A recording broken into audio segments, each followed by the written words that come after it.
evening. Start with a motivation.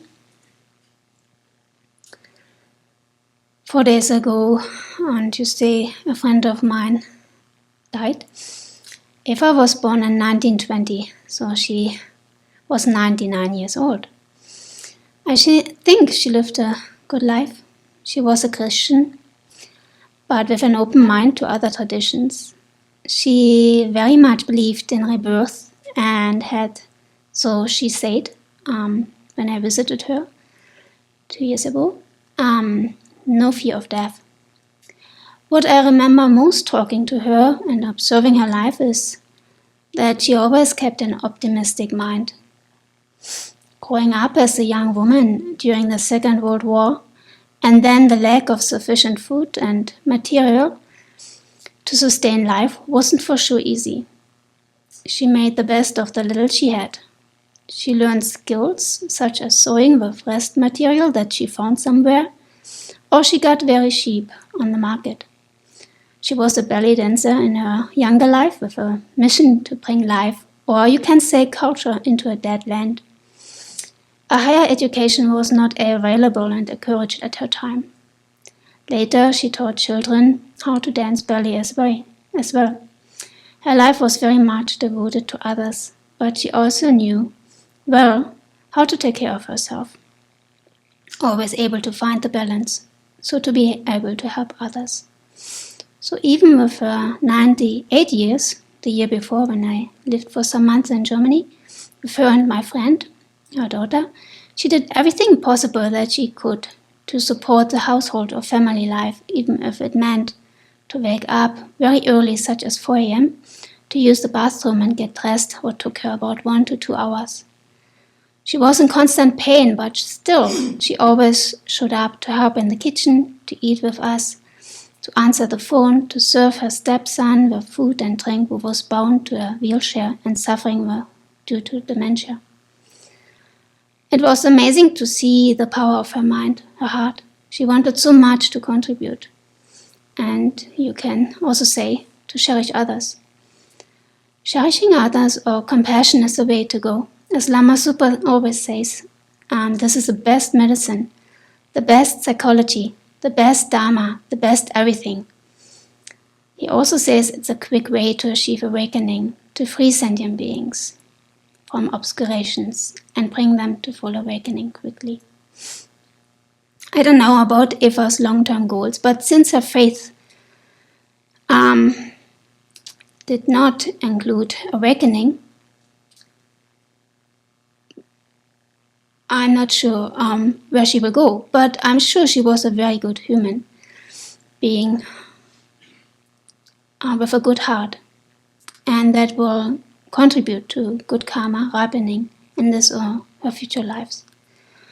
So right now we have a precious human life, but this life will end, and how we use this life will determine our future lives until we attain liberation. And as long as we are under the afflictions and karma, we will experience death and rebirth again and again. So there's no certainty that we will have one good rebirth after another. We go up and down and up, as Chandrakirti in his supplement to Nagarjuna's treatise on the middle way states. Like a water wheel in motion, migrators have no autonomy. First with the thought, they cling to self. Then with the thought mind, they become attached to things. I bow to this compassion that cares for migrators. So Chandrakirti points out that there is a way out of cyclic existence, out of birth and death. We ourselves and others are likewise under the influence of afflictions and karma. Chandrakirti is comparing sentient beings caught in cyclic existence with a water wheel. We imagine buckets on a pulley. The buckets go down and the pulley pulls them up, and then they go down again. The bucket or the buckets are tied by a very strong rope. So sentient beings, we are tightly bound to cyclic existence by ignorance, afflictions, and karma. But the Buddhas and Bodhisattvas look at us with compassion.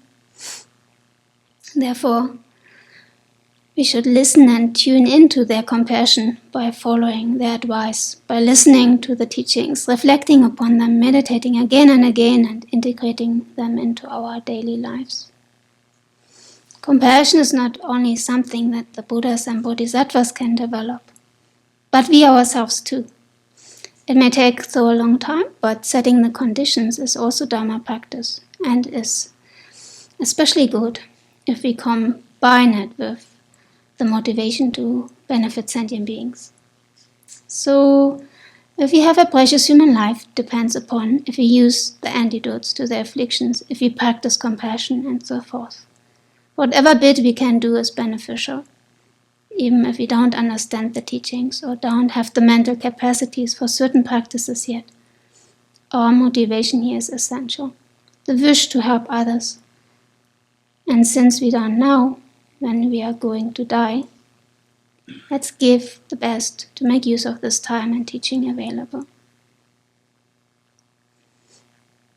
So may this review of His Holinesses and Venerable Shutrans teachings, may our discussion and sharing tonight be a contributing factor to our awakening to benefit others in whatever way possible.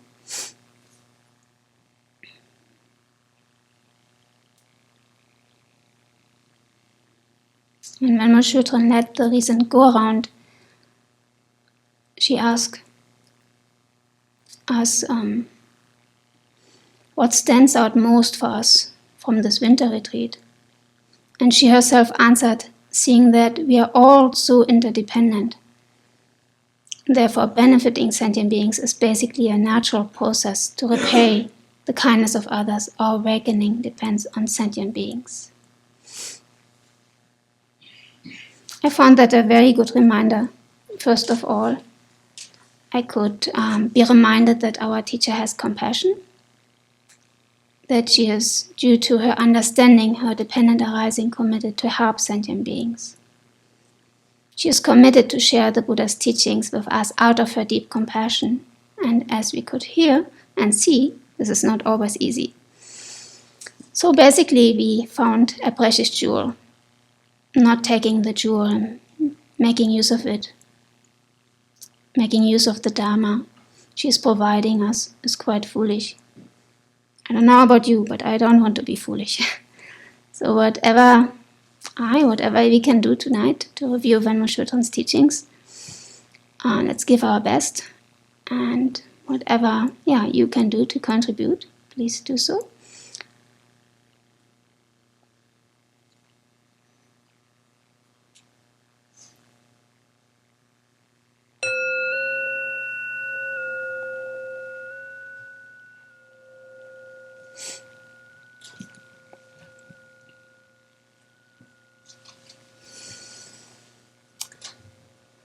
So since Venerable Sutran is in Taiwan for 3 weeks, we do some reviews of the last year teachings. And last Venerable Sampan gave a review on dependent arising and emptiness. And we are now continuing with the review on chapter 2, on the Buddhist view of life, and specifically on the section of the possibility of ending dukkha. And Venerable Sutran said this is one of her favorite sections. We already went through the topics of what is mind, then body, mind, rebirth, and self. Then we covered the 4 truths of the ayas, and then dependent arising and emptiness. So we are now going to speak about liberation, about the end of dukkha. So you can find it on page 36 in the book, Approaching the Buddha's Path. In order to understand how to overcome dukkha, we need to understand what actually dukkha is and what the causes of it are. So first I would like to give a review on the 4 Noble Truths, referring, of course, on Venerable Sutran's teachings within this series. And then I may sneak in some quotes from the Lamrim Shenmo to enrich our understanding.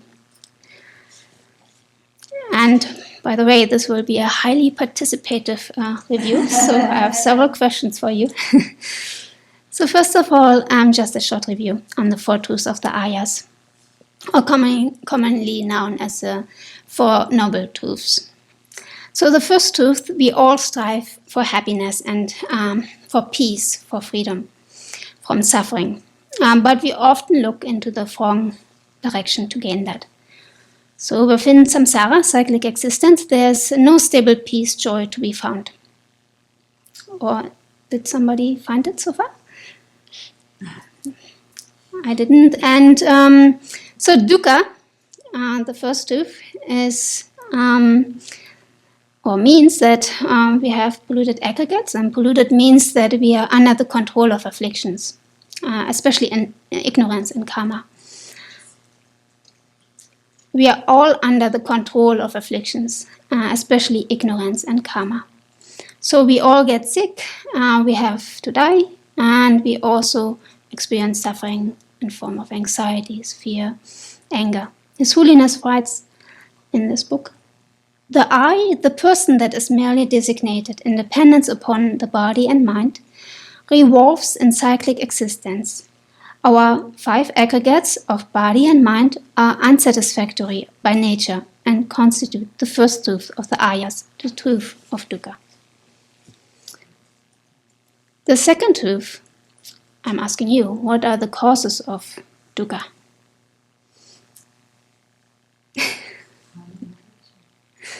Karma and afflictions, right? So, the causes of the 5 aggregates are mental afflictions and polluted actions. And in Buddhism, one teacher, there are 2 ways how ignorance functions. We have mental darkness that conceals, obscures the nature of phenomena. And then we have the false appearance, distortions that Venerable Sangha mentioned yesterday. So first we perceive things incorrectly, then based on that we think wrongly about that, and then we misunderstand how the things really exist. So this is really a short review. And then the third truth is true cessation. It's liberation and nirvana. This is what we really strive for, the peace, the joy, the fulfillments. So how can we attain true cessation? Practice the path. Practicing the path to uproot ignorance, yes. So then we have the fourth truth, and it's 2 paths. What does it consist of?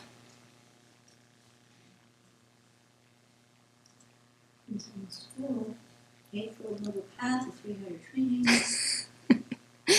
Eightfold Noble Path, the 3 higher trainings, right? According to Buddhism, one teacher, many traditions, the 2 paths is an ayas realization informed by the wisdom directly realizing the emptiness of inherent existence. Or here in Approaching Buddha's Path it says, wisdom realizing the ultimate nature, the emptiness of inherent existence of all persons and phenomena, are the virtuous consciousnesses supported by that wisdom. So when we see things don't exist how they appear, then this will also eradicate the cause for afflictions to arise. And when there are no afflictions, then there's no karma created, and so no cause to be reborn in samsara. And one time we will attain liberation, just briefly. So, let's go directly into the possibility of ending dukkha. So why is it possible to end dukkha, to achieve liberation? It's impermanent. Because the afflictions are not an inherent part of our mind. Mm-hmm. They're adventitious. Right. Yes. That's what you meant with impermanent. The causes of dukkha they cease. So they're not a permanent phenomenon. Mm-hmm. Yeah. Yeah. So the book answer is, or Van Schutten says, the 2 factors that make liberation possible is the clear light nature of mind and the adventitious, so the temporary nature of the defilements. So what does the clear light mind or clear light nature of mind refer to? The basic capacity of the mind to cognize objects is clear and cognizant nature. Yes. That's what the little monks do in the Tibetan monasteries, or nuns do. They first read and then they memorize and then they repeat, and then at one point we have it in our mind realized fully. Yeah. So, right. There are certain obstructing factors that hinder the mind to know its objects. So how many types of obstructions are there? 2 types. 2 types, right? Can you mention them?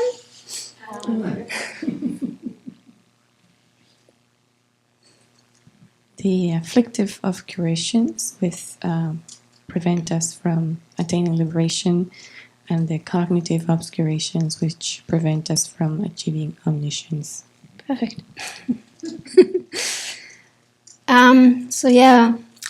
The book says that there are actually different explanations how to view these 2 obscurations according to the different tenet systems. And this book follows Nagarjuna's writings, who lived in which century? 2nd century. So, 600 years. On page 36 it says, in 70, so it's from Nagarjuna, in 70 stanzas on emptiness, he notes and that the conception that things that arise from causes and conditions exist in their own right is ignorance. Van Schutten comments, so if we think that things that arise due to causes and conditions have their own findable essence from their own side, then that's an example of ignorance. That's the meaning of fundamental ignorance that causes samsara. So ignorance and its latencies obstructs the ability to cognize all objects. And then Ayadeva, who was a chief disciple of Nagarjuna, he writes wrote in 400 stanzas, the consciousness that is the seat of existence has objects as its sphere of activity. When selflessness is seen in objects, the seat of existence is destroyed. What do you think is the seat of existence? Something between page 36 and 37. Transitory collection, but we call that your personal identity. Kind of, yeah. Self-grasping ignorance. She says the seat of existence is referring to existence in cyclic existence, and in particular referring to the link of renewed existence, the 10th link. So that's depicted in which form? The 10th link of cyclic existence. The woman that gives birth. Yeah. Or also, apparently, but I haven't understood that, a couple that is copulating. So that symbolizes, she says, the karma that's nourished by attachment, by grasping, is ready to produce a next life. The karmic potency in the last moment of life will cause the next life. That description you can find also in View of Life by His Holiness the Dalai Lama. So then on page 37, when Schutten continues to read from the book, that leads to a very poignant statement.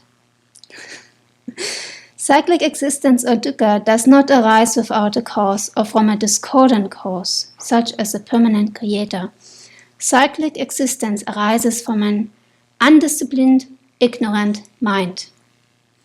When Schutten stopped at this point in a very reflective manner and continues. So that undisciplined mind is the chief cause of our entire samsara.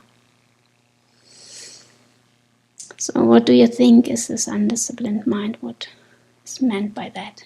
Minds that runs uncontrollably after objects, grasping here and grasping there. And the craving for sense pleasures. Mm-hmm. I also, definitely. I went more into the direction of explaining it with the 8 worldly concerns and not having the right focus on renunciation. basically not being able to concentrate on what's important in our life. I found a very inspiring quote in Lamam Shammo, chapter 23, on the path leading to liberation by Tsongkhapa. The quote is from Yogi Sri Javan Mitrananda from his letter to King Chandra, how we samsaric beings see the mind and how he as a yogi recognizes it. It says, although we have sunk into the vastness of cyclic existence, a fathomless ocean of unbounded suffering, we are full of excitement and joy, without a trace of fear or dismay. What is going on in our minds? We are constantly engulfed in the flames of blazing troubles. Poverty, the difficulty of finding resources, of protecting them, of losing them. The pain of separation, sickness and aging. The pride we take in our pleasure appears to be that of a lunatic.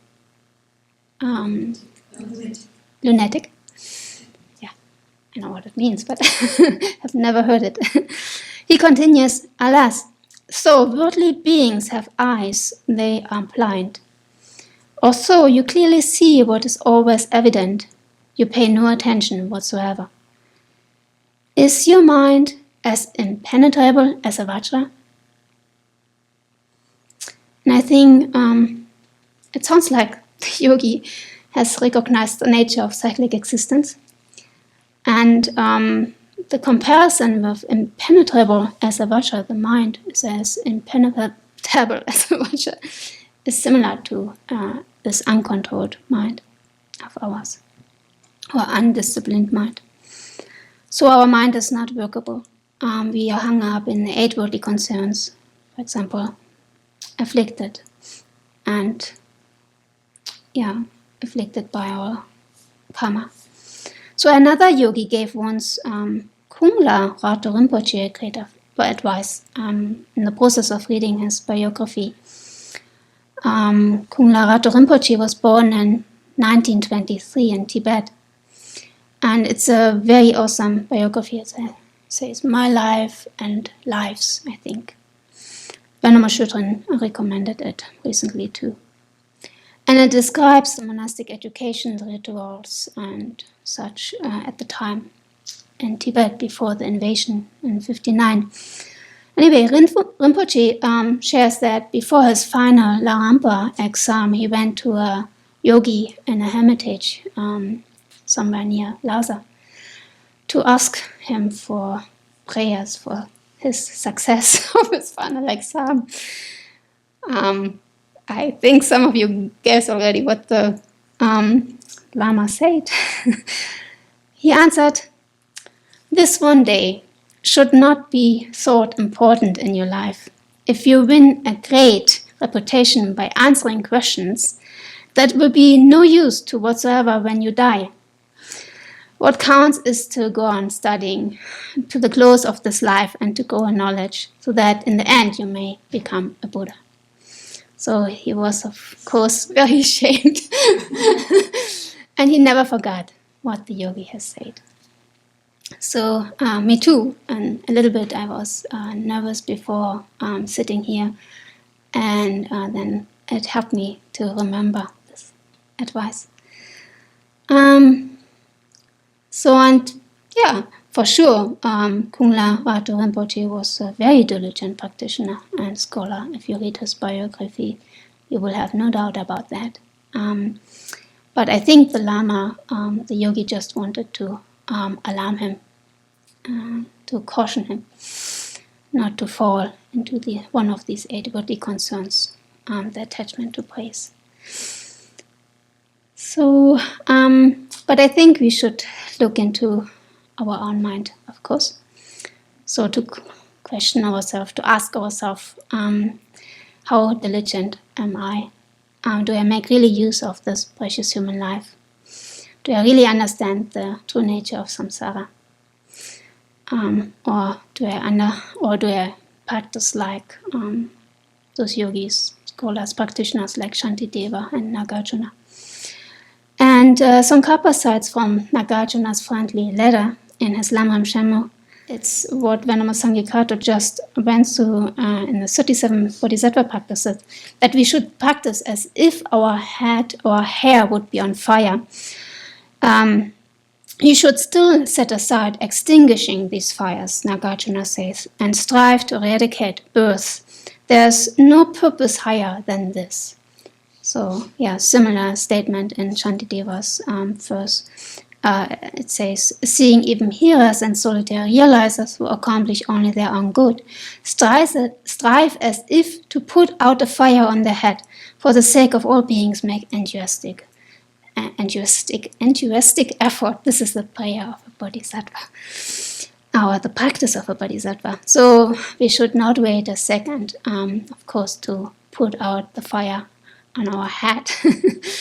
And so with this kind of urgency, we should practice. Because, or I ask you, why? I would say one reason is that we're only one breath away from the lower realms at any given second. Very good. Yeah. I want to give you a quote from Geshe Supa in his commentary on the Lamam Shenmue.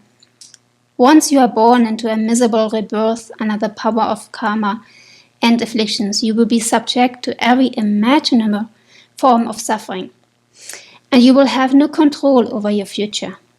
But if you succeed in attaining immense or liberation, you will never need to worry about those gross forms of suffering again. So in order to attain liberation, what practices are to be cultivated? Yes. 3 higher trainings. Wow. Good. Yes. Nagarjuna continues, so that's from the Lamam Shenmue by Tsongkhapa, through ethical discipline, concentration, and wisdom, that are the 3 higher trainings, achieve nirvana and undefined state of peace and restraint. So Nagarjuna and Tsongkhapa are referring to the 3 higher trainings, clearly. Ethical conduct that we cultivate on the medium scope of practitioners, and then concentration and wisdom on the advanced scope. But when you study the Lamam Shenmue, actually, it elaborates on the advantages of an ethical lifestyle, and especially emphasize the monastic star. So if you go into chapter 23 on end of samsara, liberation, there Tsongkhapa or Geshe Supa, whatever you are reading, really elaborate on the advantages of a monastic life to support us in attaining liberation. It doesn't say that as a layperson you can't attain liberation, but it's extremely, extremely difficult. That he points out they point out very strongly. Actually, you have to have quite a very stable and profound practice under your belt. Yeah. Because a lay life can have so many hindrances and interruptions to our practice. And he is saying that even bodhisattvas who have a lay or lead a lay life should aspire for ordination. Tsongkhapa is saying that, as well as Geshe Supa in his commentary. So then, regarding concentration, we just recently heard from Venerable Sangikato that it's also very difficult to attain, to practice.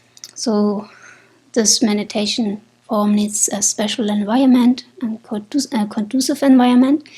She even said that in a monastery like, here at the Abbey with all our activities, that is not achievable. But she encouraged us still to practice it daily. Even 5 minutes is a very efficient contributor to the progress of our practice and studies. So this will help us to also understand then the wisdom path. And this is actually where His Holiness the Dalai Lama continues in the text. He doesn't elaborate here on ethical conduct or on concentration. So he goes directly into the wisdom section. So Venerable Shutran says, His Holiness stresses that consciousness has the ability to realize objects, but that self-grasping ignorance obscures the ability, and we can see it in our lives. So this self-grasping ignorance is the seed of existence. Ignorance grasps inherent existence. We see objects in an obscured manner. But the possibility to see all objects is there because the nature of mind is clear and cognizant. So further, the text continues with a quote by Nagarjuna in Treatise on Middle Way. That which is dependent arising is explained to be empty. And that's actually from chapter 18, verse 18 and 19.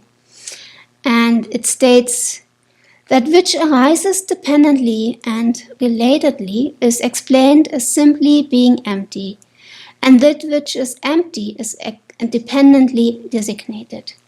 This is the middle way path. Verse 19. Because there is not one single phenomena that is not a dependent arising, there is not one single phenomena that is not empty. And she said that when she was in India, His Holiness really recommended to memorize these two verses. So I don't know if you have memorized it, but I wanted to give you something. And maybe you want to follow His Holiness's advice and memorize it. So I will do my own job as well.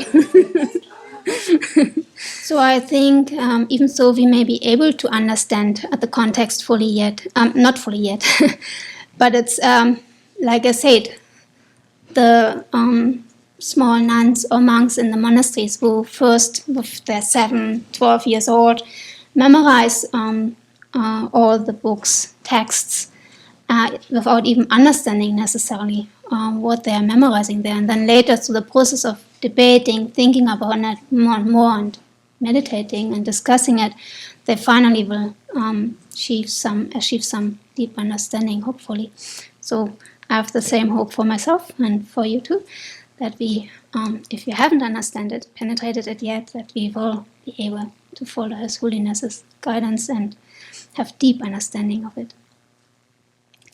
So then page 37 it reads, but when objects appear to us, they do not appear to be dependent or related to other factors.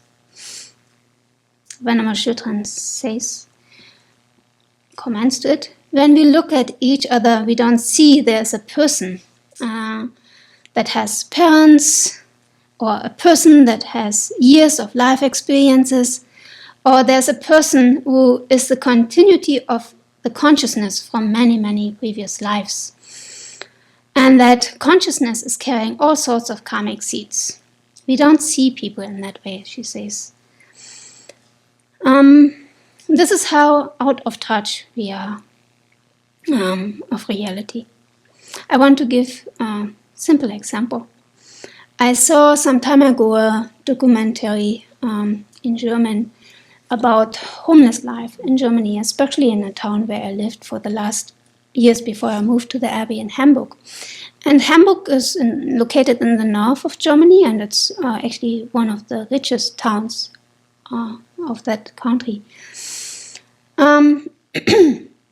So, like here in the US, so there are many homeless people. And in the US now, we had a very cold winter with a lot of snow, and there I discovered a lot of homeless people. And when I was in Seattle, for example, some years ago, I saw a lot of homeless people in Seattle under bridges. Or when we go to Spokane, there are quite a number of homeless people around. So the U.S. Department of Housing and Urban Development released a report last year showing that the Washington state has the 5th highest rate of homelessness in the nation.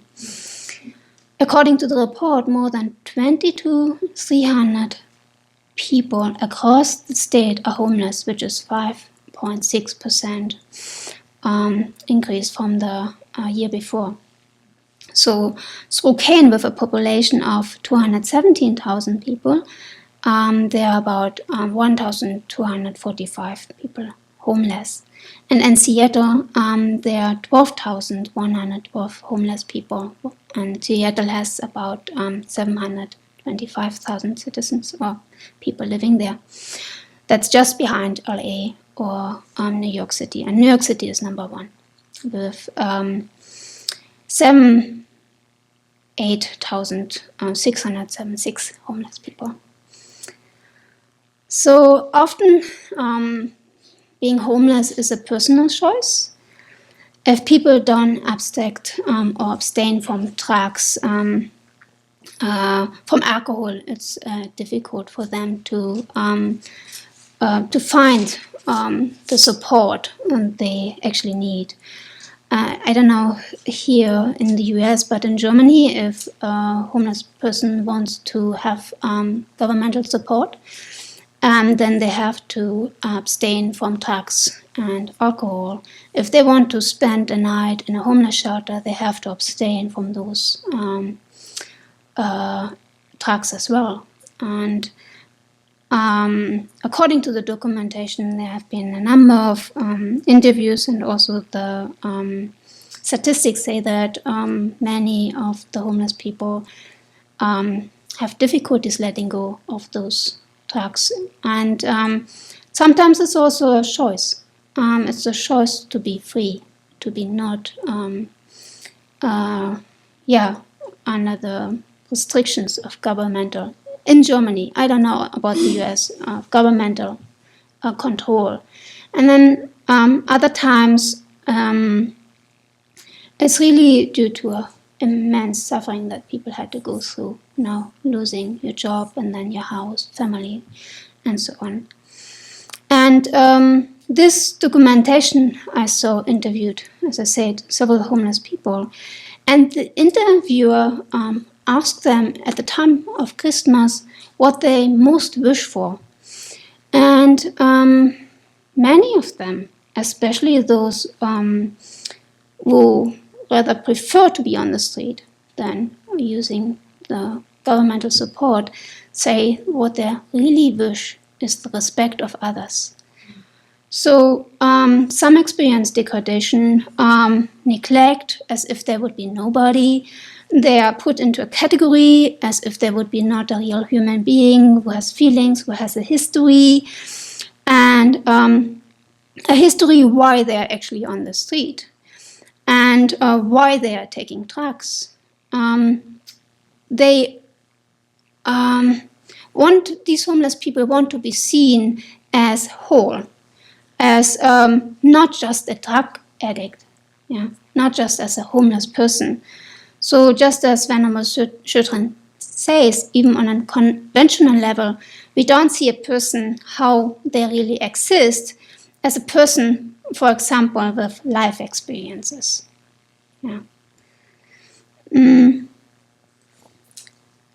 So it says further in the book, but when objects appear to us, they do not appear to be dependent or related to other factors.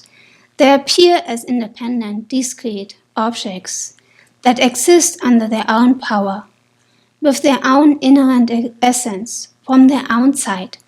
This appearance of objects as existing in their own right is false, and the idea that objects exist in that way is erroneous and can be refuted by reasoning. I just wanted to comment about the homeless, that the other issue with the homeless is mental illness. So it's not just drug or alcohol abuse.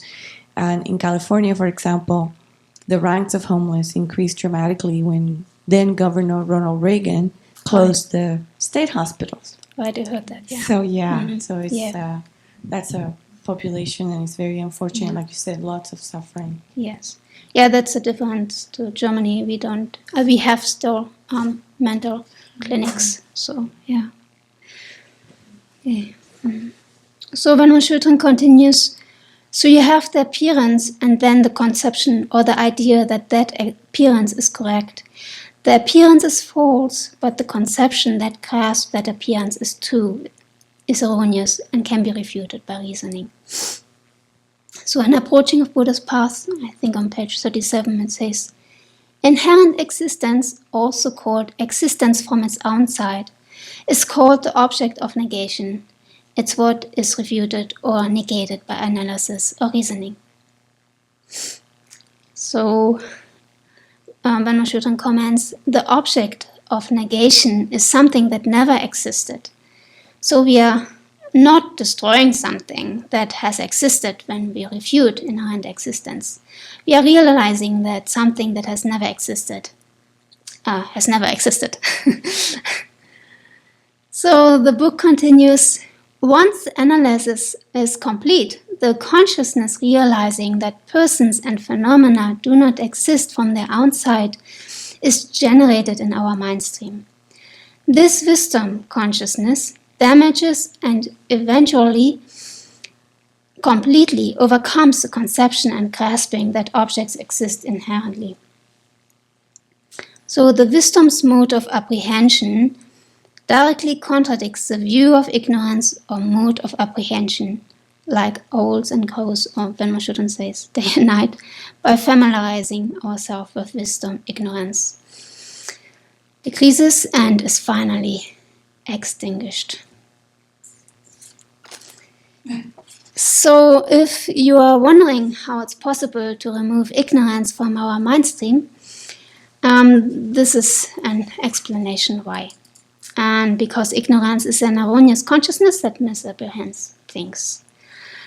I think 3 months ago or so, His Holiness the Dalai Lama went on pilgrimage in India, and he elaborates on that point very briefly and distinct, and I was just astonished. And it's a beautiful short kind of documentary of 7 minutes that I would like to share, and for the viewers from afar I gave a link. You can watch it later. We will watch it now together and see what you think.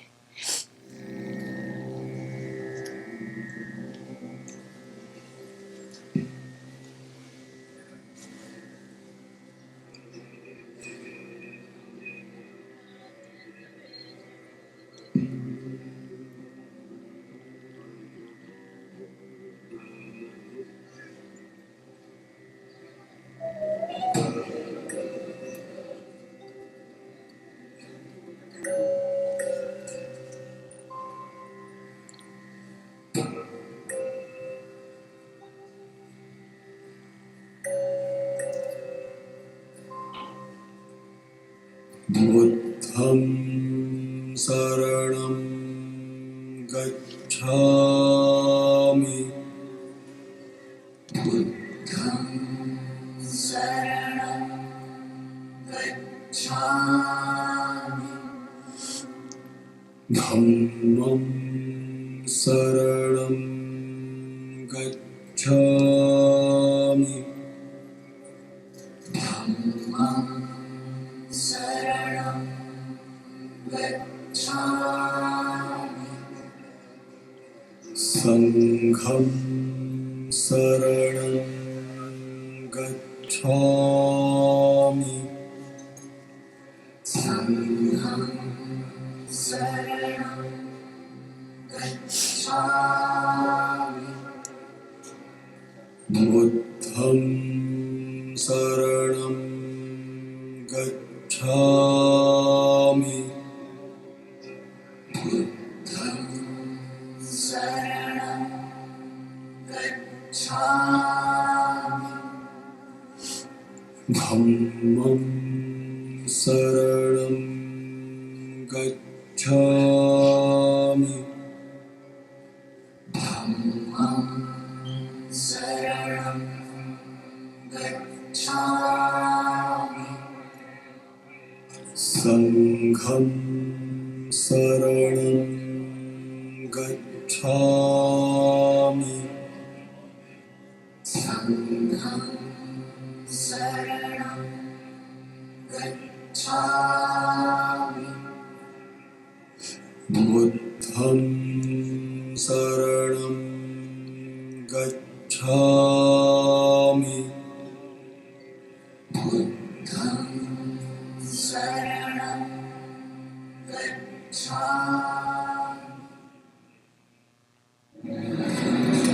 Buddha, his main teaching is karuna. On the basis of karuna, ahimsa. Buddha himself, product of 1,000-year-old Indian tradition, over 3,000. The concept of ahimsa and karuna. Buddha more elaborate, and he taught with a lot of philosophical views. I think the main thing is we usually call Pattita Samupata. Everything interdependence. Nothing exists independent. It appears something there, you here, one human being here, one Indian, appears like independent. But the reality, if I investigate, where is this person? I only see body, not a person. And mind, besides mind and body, where is the person? So that is where I think is unique for Buddhist philosophical view. That antidote, also the destructive emotions such as anger, attachment. So these destructive emotions develop. The object, they are something independent. So this philosophical view is an antidote. You see, to reduce that strong grasping things there. One American scientist, he also, you see, mentioned to me, he over several decades, you see, he treated people who much disturb their mind because of anger. And he told me, see, according to his sort of finding, investigation, after few decades dealing with such patient, his conclusion is nothing independently exists. Person who develop anger, that moment, is the object which they feel angry appears very negative, but 90% of that negativeness is mental projection. Like that. So Buddha's teaching, you see, firstly, they also say ahimsa and compassion. Then further deeper, he explained the whole system of thought, emotion, positive emotion based on reason. Therefore, we can further develop through training. The destructive emotion, no proper basis, just the emotion. Okay. All major world tradition, same potential. In spite of different philosophy, all carry same message of love, forgiveness, tolerance. In philosophical field, Buddha Dharma is something unique. As I mentioned earlier, he emphasizes investigation. Therefore, Nalanda tradition can go model science, side by side. According to my own experience, now over 30 years, nearly 40 years, I have serious discussion with modern scientists. So I found that kind of discussion is a mutual benefit, mutual learning, like that.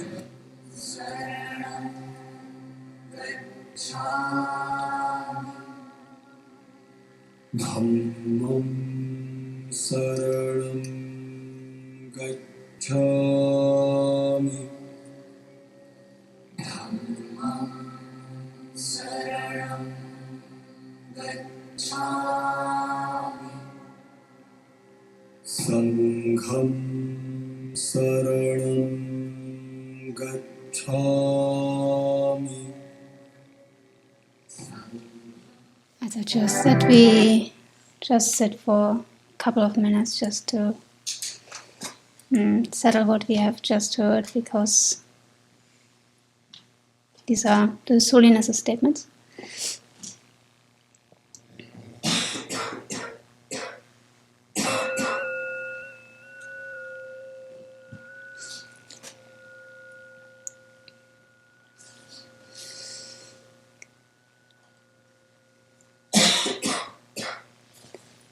So what we just heard is exactly what His Holiness also says in approaching the Buddhist path.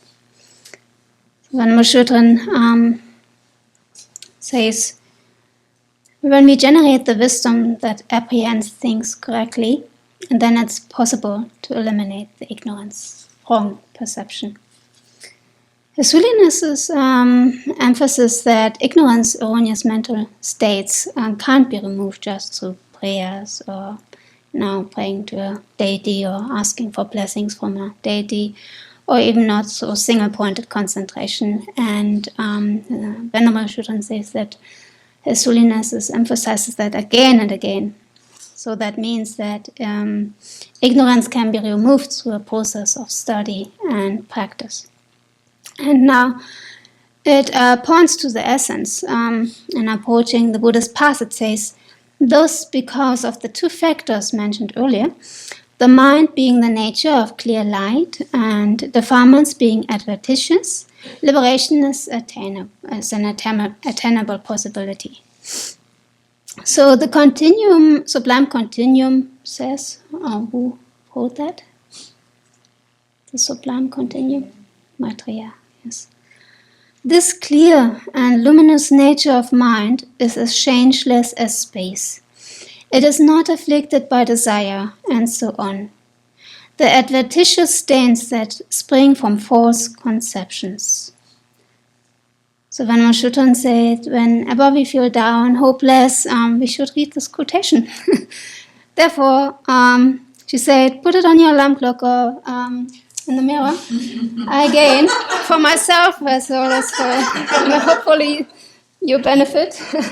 You may want to have it.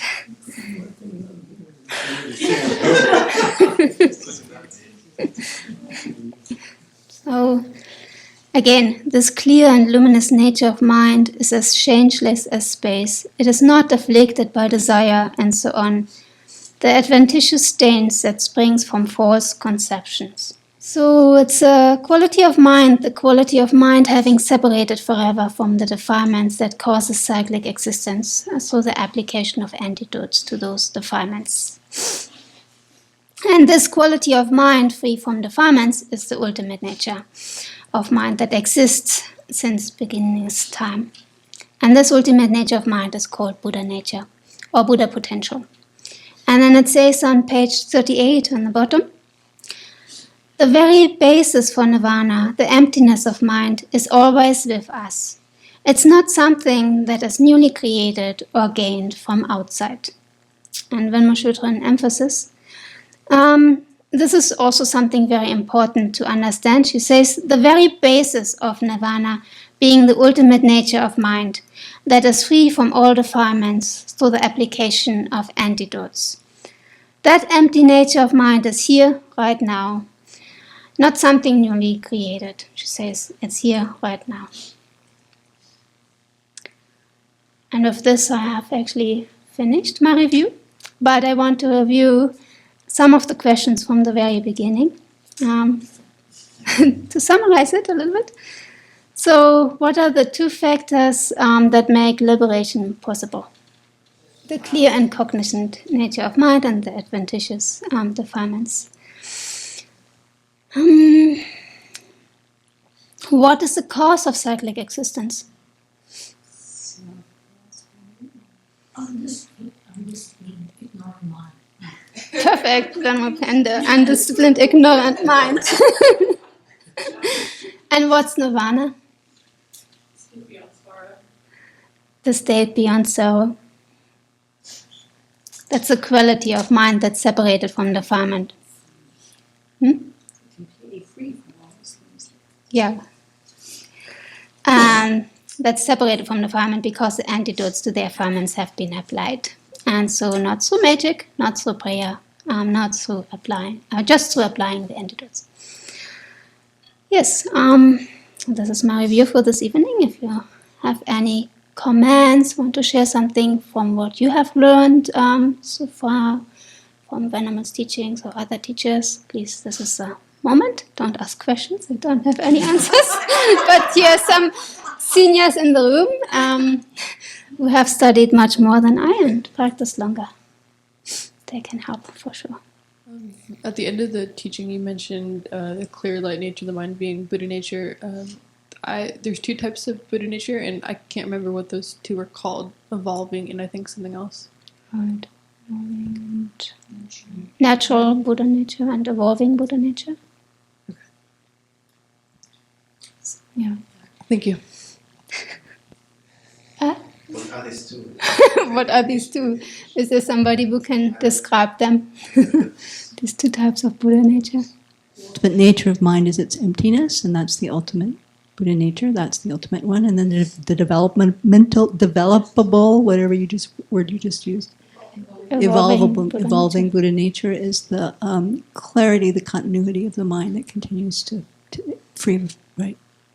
The fact that it can be freed of all afflictions, but it is the conventional nature of mind. Okay, very good, thank you. You can find it in Buddhism, One Teacher, Many Tradition. Yeah.